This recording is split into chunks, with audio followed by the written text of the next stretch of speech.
I say hey, I say hey, hey, hey. Hey, hey, beautiful people, what's up? It's your boy Juanito. Recently, one of you had asked me to do a video about lucid dreaming, and I'm very excited to do that. Lucid dreaming has been something that I'm fascinated with for quite a few years now. It goes along with my interest in meditation. Uh, for fun, I'll tell you guys, I got into all of that because as a kid, I really liked superheroes, X-Men, and I thought it was fascinating that there's just a psychic realm where, you know, these people would do battle and they would connect with each other.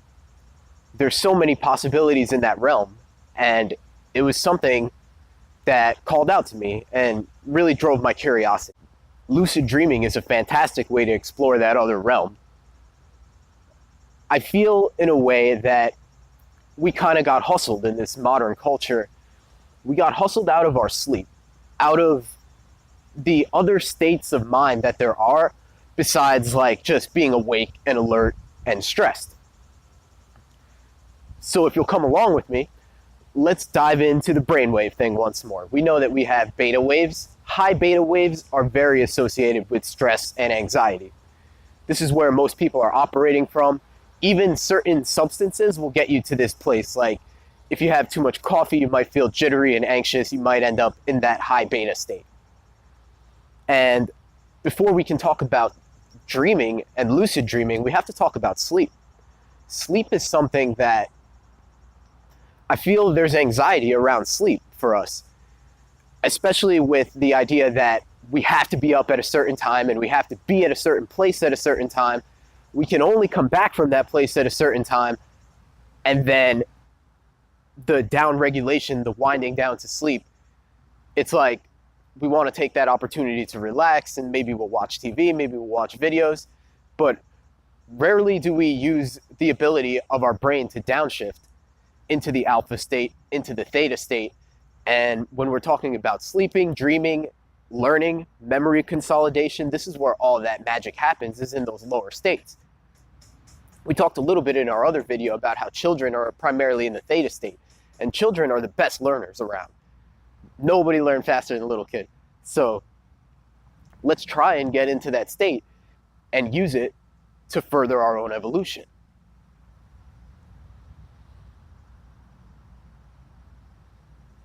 So the thing is this, right? All of our learning is consolidated when we sleep. When we sleep, our brain waves downshift from beta to alpha to theta to delta. Interestingly enough, this can happen really quickly or it can happen really slowly. For most of us, we're so exhausted from our day and then we just are stimulated right up until the point that we go to sleep that the drop happens very quickly. In this way, I feel that we're hustled out of spending we're getting gypped, we're hustled out of enjoying the descent down the brainwave ladder or down the slide of consciousness into these other states, which we can use very effectively for learning. Now I'd like to bring your attention to something called mental rehearsal, right? This is something done by just about every professional athlete and maybe done by many people unconsciously as well. So what is mental rehearsal? Mental rehearsal is when we are going to repeat an activity in our head, simulating to our greatest ability every sensation associated with that activity. The feel, the touch, the smell. All of our senses are going to be involved in this visual exercise, visualization. During sleep, there's something called sleep paralysis. It's where our body actually shuts off and we're not able to move. And in this way, we can fire the same neural circuits of movement that we would use for a motor activity. So motor learning can occur very efficiently in our sleep thanks to this sleep paralysis.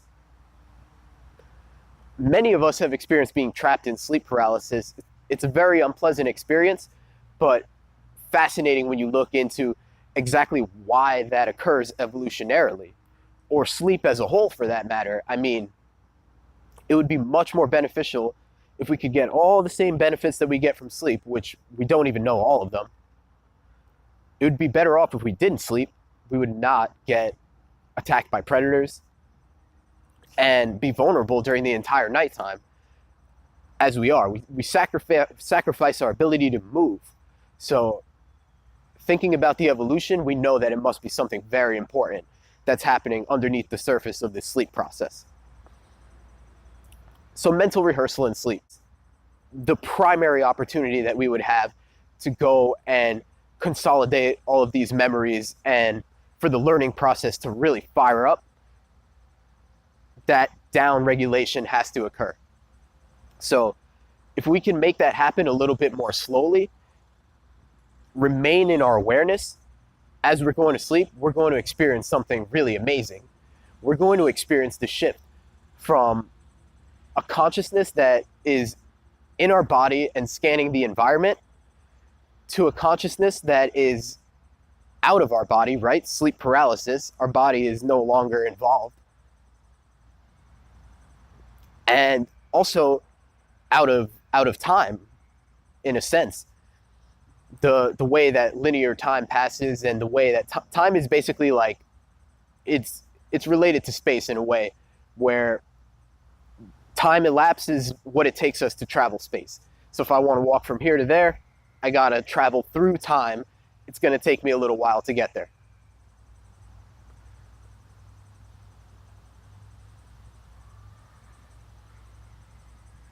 Not in our sleep though. In our sleep, we can get places instantly. I'm sure that's happened to many of you in your dreams where you'll be in one place and then at the snap of a finger, instantly you're in another place. You may be in your past, you may be in your future. You're outside of time. On top of that, imagine like all the practice and repetition that it takes to develop a skill. What if we could jump outside of time and get these extra repetitions? It's the hyperbolic time chamber of personal development. So with all of that, we can see that our sleep is something that provides us with massive opportunities. And we could really see what we're losing out on when we just crash through the brainwave slide and don't get the opportunity to relish those other states, the alpha state and the theta state. So that's a little bit about like why sleep and dreaming is so important.